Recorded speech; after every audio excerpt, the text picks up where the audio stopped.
ओम नमः शिवाय। शिव जी सदा सहाय। ओम नमः शिवाय। गुरु जी सदा सहाय।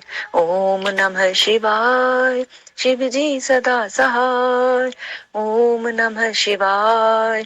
गुरु जी सदा सहाय। ओम नमः शिवाय। शिव जी सदा सहाय। ओम नमः शिवाय। गुरु जी सदा सहाय। ओम नमः शिवाय। शिव जी सदा सहाय। ओम नमः शिवाय। गुरु जी सदा सहाय। ओम नमः शिवाय। शिव जी सदा सहाय। ओम नमः शिवाय। गुरु जी सदा सहाय। ओम नमः शिवाय। शिव जी सदा सहाय। ओम नमः शिवाय। गुरु जी सदा सहाय। ओम नमः शिवाय। शिव जी सदा सहाय। ओम नमः शिवाय। गुरु जी सदा सहाय। जय गुरु जी। शुक्राना गुरु जी। अनंतम अनंतम शुक्राना गुरु जी। जय गुरु जी। शुक्राना गुरु जी। अनंतम अनंतम शुक्राना गुरु जी महाराज। गुरु जी आज्ञा दें और शिव पुराण का अध्याय शुरू करते हैं। देवताओं का रुद्र के पास जाकर अपना दुख निवेदन करना, रुद्र द्वारा उन्हें आश्वासन और चित्ररथ को शंखचूड़ के पास भेजना। चित्ररथ के लौटने पर रुद्र का गणों पुत्रों और भद्रकाली सहित युद्ध के लिए प्रस्थान। उधर शंखचूड़ का सेना सहित पुष्प भद्रा के तट पर पड़ाव डालना तथा दानवराज के दूत और शिव की बातचीत। जय गुरु जी। मंत्र जाप करते हैं। ओम नमः शिवाय। शिव जी सदा सहाय। ओम नमः शिवाय। गुरु जी सदा सहाय। जय गुरु जी। सनत कुमार जी कहते हैं कि मुने तदंतर जो अत्यंत दीनता को प्राप्त हो गए थे, उन ब्रह्मा और विष्णु का वचन सुनकर शिव जी मुस्कुराए और मेघ गर्जना के समान गंभीर वाणी से बोले। शिव जी ने कहा कि हे हरे, हे ब्राह्मण, तुम लोग शिव शंखचूड़ द्वारा तुम उत्पन्न हुए हो। भय को सर्वथा त्याग दो, निसंदेह तुम्हारा कल्याण होगा। मैं शंखचूड़ का सारा वृत्तांत यथार्थ रूप से जानता हूँ। यह पूर्व जन्म में एक गोप था जो ऐश्वर्यशाली भगवान श्री कृष्ण का भक्त था। इसका नाम सुदामा था। वही सुदामा राधा जी के शाप से शंखचूड़ नामक दानव राज होकर उत्पन्न हुआ है। यह परम धर्मज्ञ और देवताओं से द्रोह करने वाला है। यह दुर्बुद्धिवश अपने उत्कृष्ट बल के भरोसे संपूर्ण देवगणों को कलेश दे रहा है। अब तुम लोग प्रेम पूर्वक मेरी बात सुनो और देवों को आनंदित करने के लिए शीघ्र ही कैलाशवासी रुद्र के समीप जाओ। वह रुद्र रूप मेरा ही उत्तम पूर्ण रूप है। मैं ही देव कार्य की सिद्धि के हेतु पृथक स्वरूप धारण करके वहां प्रकट हुआ हूँ। मेरा वह रूप ऐश्वर्यशाली तथा परिपूर्णतम है। हरे, इसलिए मैं भक्तों के वशीभूत हो कैलाश पर्वत पर सदा निवास करता हूँ। तदंतर कैलाश पहुंचकर देवताओं ने भगवान महेश्वर की स्तुति की और अंत में कहा कि महेशान, आप तो कृपा के आकार हैं। दीनों का उद्धार करना तो आपका बाना है ही है। प्रभो, दानवराज शंखचूड़ का वध करके इंद्र को उसके भय से मुक्त कीजिए और देवों को इस विपत्ति से उबारिए। तब भगवत्सल शंभु देवताओं की इस प्रार्थना को सुनकर हंसे और मेघ गर्जन की सी गंभीर वाणी से बोले। श्री शंकर ने कहा, हे हरे, हे ब्राह्मण, हे देवगण, तुम लोग अपने अपने स्थान को लौट जाओ। मैं निश्चय ही सैनिकों सहित शंखचूड़ का वध कर डालूंगा, इसमें तनिक भी संशय नहीं है। सनत कुमार जी कहते हैं, व्यास जी, महेश्वर के उस अमृतरत्रावी वचन को सुनकर संपूर्ण देवताओं को परम आनंद प्राप्त हुआ। उस समय उन्होंने समझ लिया कि अब दानव शंखचूड़ मारा हुआ ही है। तब महेश्वर के चरणों में प्राणिपात करते विष्णु बैकुंठ को और ब्रह्मा सत्यलोक को चले गए तथा संपूर्ण देवता भी अपने अपने स्थानों को प्रस्थित हुए। इधर उन महारुद्र ने, जो परमेश्वर दुष्टों के लिए काल रूप और सत्य पुरुषों की गति है, देवताओं की इच्छा से अपने मन में शंखचूड़ के वध का निश्चय किया। तब उन्होंने प्रसन्नतापूर्वक अपने प्रेमी गंधर्वराज चित्ररथ को दूत बनाकर शीघ्र ही शंखचूड़ के पास भेजा। चित्ररथ ने वहां जाकर शंखचूड़ को खूब समझाकर कहा, परंतु उसने बिना युद्ध किए देवताओं को राज्य लौटाना स्वीकार नहीं किया और कहा, मैंने ऐसा दृढ़ निश्चय कर लिया कि महेश्वर के साथ युद्ध किए बिना न तो मैं राज्य ही वापस दूंगा और नए अधिकारों को ही लौटाऊंगा। तुम कल्याणकर्ता रुद्र के पास लौट जाओ और मेरी कही हुई बात यथार्थ रूप से उनसे कह देना। वे जैसा ही उचित समझेंगे वैसा करेंगे। तू व्यर्थ बकवाद मत कर। सनत कुमार जी कहते हैं, मुनिश्रेष्ठ, यूं कहे जाने पर शिवदूत पुष्पदंत चित्ररथ अपने स्वामी महेश्वर के पास लौट गया और उनसे सारी बातें ठीक ठीक कह दी। तब उस दूत के वचनों को सुनकर देवताओं के स्वामी भगवान शंकर को क्रोध आ गया। उन्होंने अपने वीरभद्र आदि गणों से कहा कि रुद्र बोले, हे वीरभद्र, हे नंदिन, क्षेत्रपाल, आठों भैरव, मैं आज शीघ्र ही शंखचूड़ का वध करने के निमित्त चलता हूँ। अतः मेरी आज्ञा से मेरे सभी बलशाली गण आयुधों से लेस होकर तैयार हो जाएं और अभी अभी कुमारों स्वामी कार्तिक और गणेश के साथ रथ रण यात्रा करें। भद्रकाली भी अपने सेना के साथ युद्ध के लिए प्रस्थान करें। सतकुमार जी कहते हैं, मुने ऐसी आज्ञा देकर शिवजी अपने सेना के साथ चल पड़े। फिर तो सभी वीरगण हर्षमग्न होकर उनके पीछे पीछे चलने लगे। इसी समय संपूर्ण सेनाओं के अध्यक्ष स्कंद और गणेश भी हर्ष से भरे हुए कवच धारण करके सशस्त्र शिवजी के निकट आ पहुंचे। फिर वीरभद्र, नंदी, महाकाल, सुभद्रक, विशालाक्ष, बाण पिंगलाक्ष, विकंपन, विरूप, विकृति, मणिभद्र, बाष्कल, कपिल, दीर्घ द्रंष्ट्र, विकार, ताम्रलोचन, कालंकर, बलिभद्र, कालजिह्वा, कुटीचर, बलोन्मत्त, रणशलाध्य, दुर्जय तथा दुर्गम आदि गण नायक जो प्रधान प्रधान सेनापति थे शिवजी के साथ चले। उनके गणों की संख्या करोड़ों करोड़ों थी। आठों भैरव, एकादश भयंकर रुद्र, आठों वसु, इंद्र, बारहों आदित्य, अग्नि, चंद्रमा, विश्वकर्मा दोनों, अश्विनी कुमार, कुबेर, यम, नृत्ति, नलकूबर, वायु, वरुण, बुध, मंगल तथा अन्य अन्य ग्रह, पराक्रमी कामदेव, उग्रदंड, कोरट तथा कोटभ आदि ने भी शीघ्र ही महेश्वर का अनुगमन किया। स्वयं महेश्वरी देवी भद्रकाली भी 100 भुजा धारण करके शिवजी के साथ चली। वे उत्तम उत्तम रत्नों से बने हुए विमान पर आरूढ़ थी। उनके शरीर पर लाल चंदन का अनुलेपन लगा था और लाल वस्त्र शोभा पा रहा था। वे हर्षमग्न होकर हंसती नाचती और उत्तम स्वर से गान करती हुई अपने भक्तों को अभय तथा शत्रुओं को भय प्रदान कर रही थी। उनकी 1 योजन लंबी भीषणाकार जिह्वा लपलपा रही थी। वे अपने हाथों में शंख, चक्र, गदा, पद्म, ढाल, तलवार, धनुष, बाण, 1 योजन विस्तार वाला गहरा गोलाकार खप्पर, गगनचुंबी त्रिशूल, 1 योजन लंबी शक्ति, मुदगर, मूसल, वज्र, खड़ग, तीखा फलक, वैष्णवास्त्र, वारुणास्त्र, वायव्य शास्त्र, नागपाश, नारायणास्त्र, गंधर्वास्त्र, ब्रह्मास्त्र, गारुडास्त्र, प्रंज्यास्त्र, पाशुपतास्त्र, जृभणास्त्र, पर्वतास्त्र, महान पराक्रमी सूर्यास्त्र, काल, महानल, महेश्वरास्त्र, यमदंडास्त्र, सम्मोहनास्त्र तथा समर्थ दिव्य अस्त्र और अन्य अन्य सैकड़ों दिव्यास्त्र धारण किए हुए थी। करोड़ों योगिनियों तथा डाकनियां उनके साथ थीं। फिर भूत, प्रेत, पिशाच, कुष्ठमांड, ब्रह्म राक्षस, वैताल राक्षस, यक्ष और किन्नर आदि से घिरे हुए स्कंद के पिता के पास आकर उन चंद्रशेखर को प्रणाम किया और उनकी आज्ञा से पार्श्व भाग में स्थित होकर सहायक का स्थान ग्रहण किया। तदंतर रुद्र रूपधारी शंभु अपनी सारी सेना को एकत्रित करके शंखचूड़ के साथ लोहा लेने के लिए निर्भयता पूर्वक आगे बढ़े और देवताओं का उद्धार करने के लिए चंद्रभागा नदी के तट पर मनोहर वट वृक्ष के नीचे खड़े हो गए। व्यास जी, उधर जब शिवदूत चला गया तब प्रतापी शंखचूड़ ने महल के भीतर जाकर तुलसी से वह सारी वार्ता कह सुनाई। शंखचूड़ ने कहा, देवी, शंभु के दूत के मुख से रण निमंत्रण सुनकर मैं युद्ध के लिए उद्यत हुआ हूँ और उनसे जूझने के लिए मैं निश्चय ही जाऊँगा। तुम इसके लिए मुझे आज्ञा दो। यूँ कहकर उस अज्ञानी ने अपनी प्रिया को नाना प्रकार से समझाया। फिर ब्रह्म मुहूर्त में उठकर प्रातः कृत्य समाप्त किया और पहले नित्य कर्म पूरा करके बहुत सा दान दिया। तत्पश्चात अपने पुत्र को संपूर्ण दानवों के राज्य पर अभिषिक्त करके उसे अपनी भार्या, राज्य और सारी संपत्ति समर्पित कर दी। पुनः जब उसकी प्रिया तुलसी रोती हुई उसकी रण यात्रा का निषेध करने लगी तब राजा शंखचूड़ ने नाना प्रकार की कथाएं कहकर उसे ढाढ़स बंधाया। तदनंतर उस समय दृत दानव राज के कवच धारण करके युद्ध करने के लिए उद्यत हो अपने वीर सेनापति को बुलाकर उसे आदेश देते हुए कहा। शंखचूड़ बोला, सेनापति, मेरे सभी वीर जो संपूर्ण कार्यों में कुशल और समय में शोभा पाने वाले हैं, आज कवच धारण करके युद्ध के लिए प्रस्थान करें। शूरवीर दानवों और दैत्यों की 86 टुकड़ियां तथा बलशाली कंकों की निर्भीक सेनाएं अस्त्र शस्त्र से सुसज्जित होकर नगर से बाहर निकले। करोड़ों प्रकार से पराक्रम प्रकट करने वाले जो असुरों के 50 कुल हैं, वे भी देवों के पक्षपाती शंभु से युद्ध करने के लिए प्रस्थित हो। मेरी आज्ञा से धर्मों के 100 कुल भी कवच से विभूषित हो शंभु के साथ लोहा लेने के लिए शीघ्र ही निकले।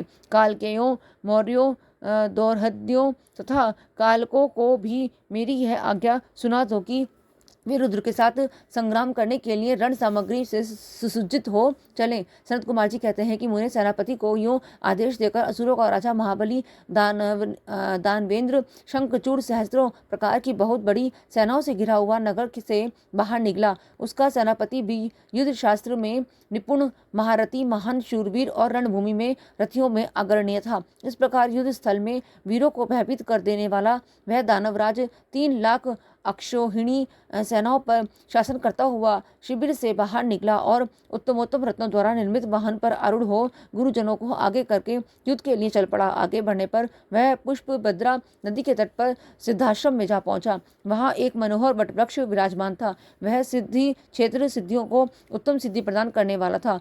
पुण्य क्षेत्र भारत में वह कपिल का तपस्थान कहलाता था। वह भूभाग पश्चिम समुद्र से पूर्व, मलय पर्वत से पश्चिम, श्रीशैल से उत्तम और गंधमादन से दक्षिण था।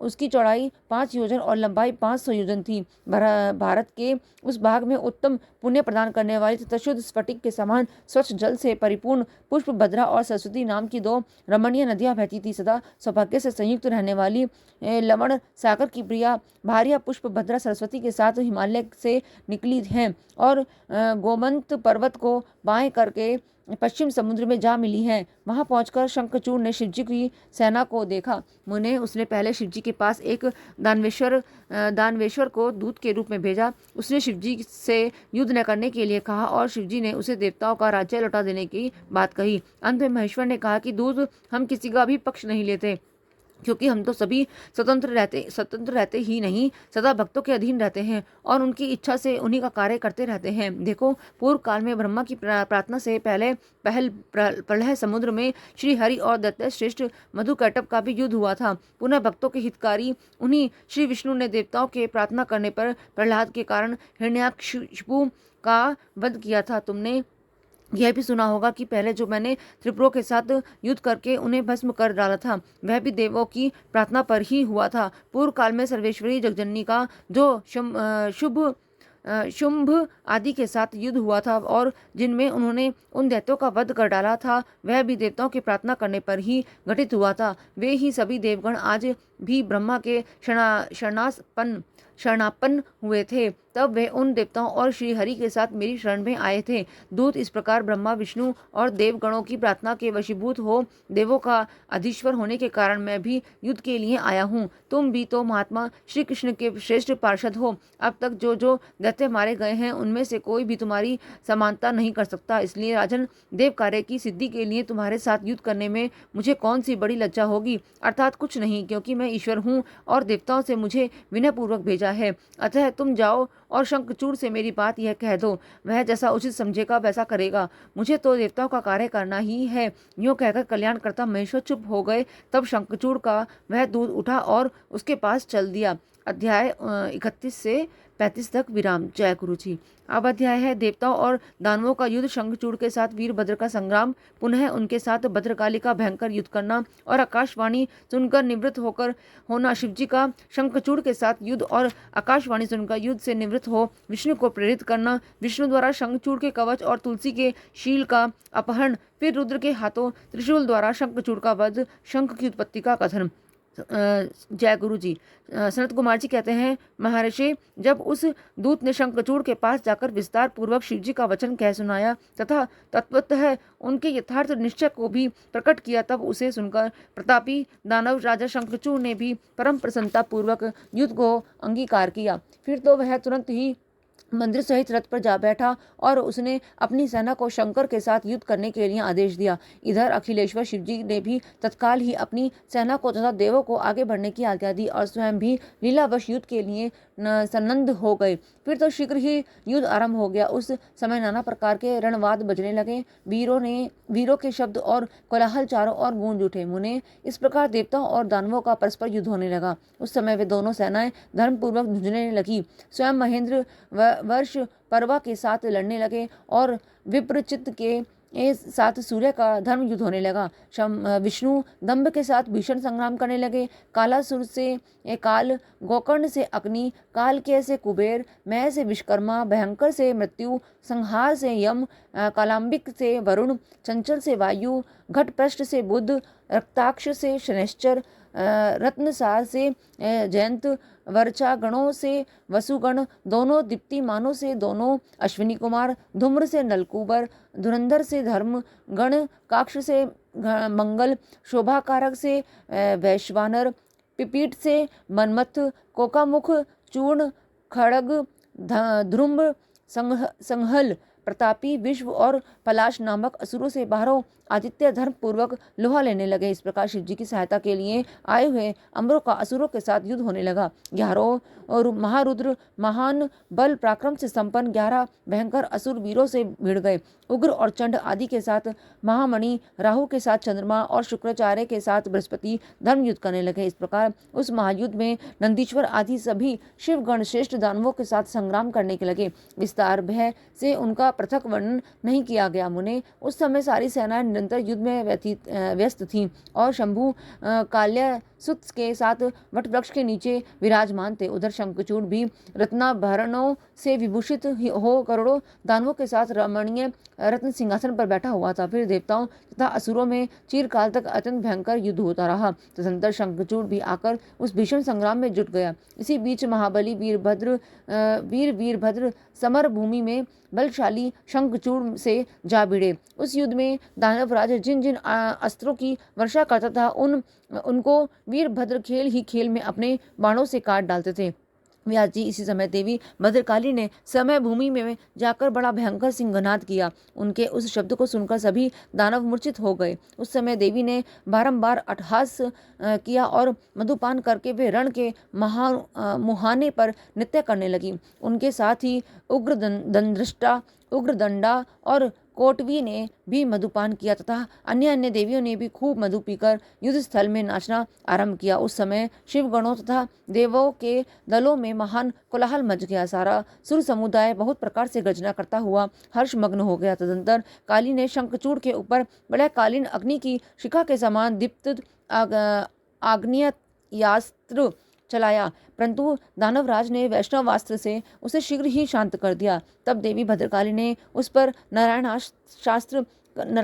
नारायणास्त्र का प्रयोग किया। वह अस्त्र दानव शत्रु को देखकर बढ़ने लगा। तब प्रलय अग्नि की ज्वाला के समान उद्दीप्त होते हुए नारायणास्त्र को देखकर शंखचूड़ दंडी की भांति भूमि पर लेट गया और बारंबार प्रणाम करने लगा। तब उस दानव को नम्र हुआ देखकर वह अस्त्र निवृत्त हो गया। तत्पश्चात देवी ने उस पर मंत्रपूर्वक ब्रह्मास्त्र छोड़ा। उस अस्त्र को प्रज्वलित होता हुआ देखकर दानवराज ने भूमि पर खड़े होकर उसे प्रणाम किया और ब्रह्मास्त्र से ही उसका निवारण कर दिया। तदंतर वह दानवराज कुपित हो उठा और वेगपूर्वक अपने धनुष को खींचकर देवी के ऊपर मंत्र पाठ करते हुए दिव्य शस्त्रों की वर्षा करने लगा। भद्रकाली समर भूमि में अपने विस्तृत मुख को फैलाकर उन अस्त्रों को निकल गई और अट्टहास पूर्वक गर्जना करने लगी, जिससे दानव भयभीत हो गए।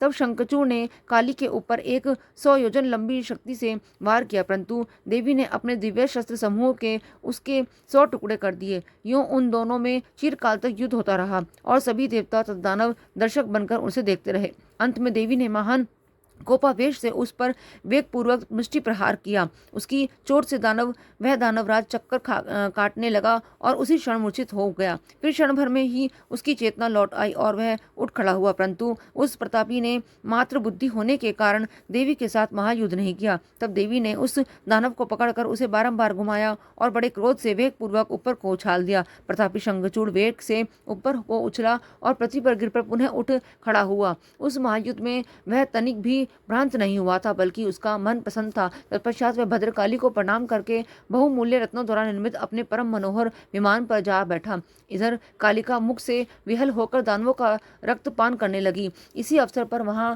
यूं आकाशवाणी हुई, ईश्वरी, अभी रणभूमि में सिंहनाद करने वाले 1.5 लाख दानवेंद्र और बचे हैं। वे बड़े उद्धत हैं, अतः तुम इन्हें अपना आहार बना लो। परंतु देवी, संग्राम में दानवराज शंखचूड़ को मारने के लिए मन मत दौड़ाओ, क्योंकि वह तुम्हारे लिए अवध्य है, ऐसा निश्चय ही समझो। आकाशवाणी द्वारा कहे हुए वचनों को सुनकर देवी भद्रकाली ने बहुत से दानवों का मांस भक्षण करके उनका रक्तपान किया और फिर वे शिवजी के निकट चली गईं। वहां उन्होंने पूर्वापर के क्रम से सारा युद्ध वृत्तांत कह सुनाया। व्यास जी ने पूछा, महाबुद्धिमान सनत कुमार जी, काली का वह कथन सुनकर महेश्वर ने उस समय क्या कहा और कौन सा कार्य किया, उसे आप वर्णन करने की कृपा करें, क्योंकि मेरे मन में उसे सुनने की प्रबल उत्कंठा जाग उठी है। सनत कुमार जी बोले, मुने शंभु तो जीवों के कल्याणकर्ता परमेश्वर और बड़े लीला विहारी हैं। वह काली द्वारा कहे गए वचनों को सुनकर उन्हें आश्वासन देते हुए हंसने लगे। तदंतर आकाशवाणी को सुनकर तत्वज्ञान विशारद स्वयं शंकर अपने गणों के साथ सभर भूमि की ओर चले।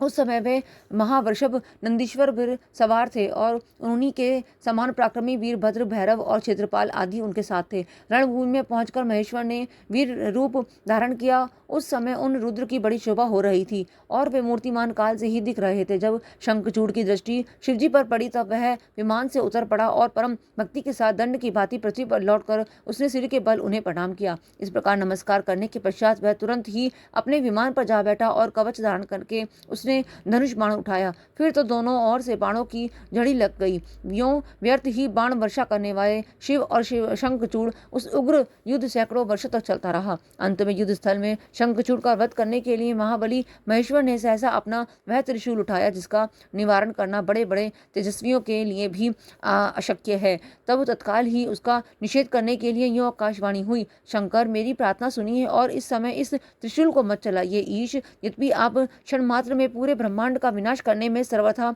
समर्थ है, फिर इस अकेले दानव शंखचूड़ की तो बात ही क्या है। तथापि आप स्वामी के द्वारा देव मर्यादा का विनाश नहीं होना चाहिए। महादेव, आप उस देव मर्यादा को सुनिए और उसे सत्य एवं सफल बनाइए।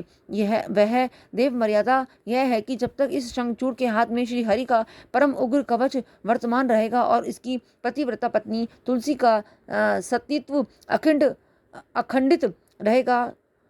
अखंडित रहेगा, तब तक इस पर जरा और मृत्यु अपना प्रभाव नहीं डाल सकेंगे। अतः जगदीश्वर शंकर, ब्रह्मा के इस वचन को सत्य कीजिए। तब सत्पुरुषों के आश्रय स्वरूप शिवजी ने उस आकाशवाणी को सुनकर तथा अस्तु कहकर उसे स्वीकार कर लिया और विष्णु को उस कार्य के लिए प्रेरित किया। फिर तो शिवजी की इच्छा से विष्णु वहां से चल पड़े। वे तो मायावियों में भी श्रेष्ठ मायावी ठहरे। अतः उन्होंने एक वृद्ध ब्राह्मण का वेश धारण किया और शंखचूड़ के निकट जाकर उसने यूं कहा। वृद्ध ब्राह्मण बोले, दानवेंद्र, इस समय मैं याचक होकर तुम्हारे पास आया हूँ, तो मुझे भिक्षा दो। दीन वत्सल, अभी मैं अपने मनोरथ को प्रकट नहीं करूँगा। जब तुम दोनों स्वीकार कर लोगे तब पीछे मैं उसे बताऊंगा और तब तुम उसे पूर्ण करना। ब्राह्मण की बात सुनकर राजेंद्र शंखचूड़ का मुख और नेत्र प्रसन्नता से खिल उठे। जब उसने ओम कहकर उसे स्वीकार कर लिया तब ब्राह्मण ने छल पूर्वक कहा, मैं तुम्हारा कवच चाहता हूँ। यह सुनकर ऐश्वर्यशाली दानवराज शंखचूड़ ने, जो ब्राह्मण भक्त और सत्यवादी था, वह दिव्य कवच जो उसे प्राण के समान था ब्राह्मण को दे दिया। उस प्रकार श्रीहरि ने माया द्वारा उससे वह कवच ले लिया और फिर शंखचूड़ का रूप धारण करके वे तुलसी के पास जा पहुंचे। वहां जाकर सबसे आत्मा एवं तुलसी के नित्य स्वामी श्रीहरि ने शंखचूड़ के रूप में उसकी शील का हरण कर लिया।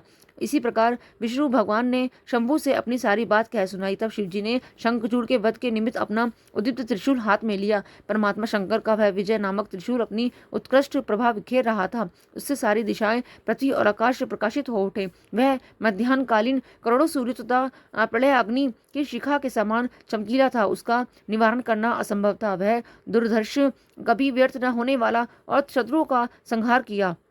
वह तेजों का अत्यंत उग्र समूह, संपूर्ण शास्त्रों का सहायक, भयंकर और सारे देवताओं तथा असुरों के लिए दुस्सह था। वह एक ही स्थान पर ऐसा दमक रहा था मानो लीला का आश्रय लेकर संपूर्ण ब्रह्मांड का संहार करने के लिए उद्यत हो। उसकी लंबाई 1000 धनुष और चौड़ाई 100 हाथ थी।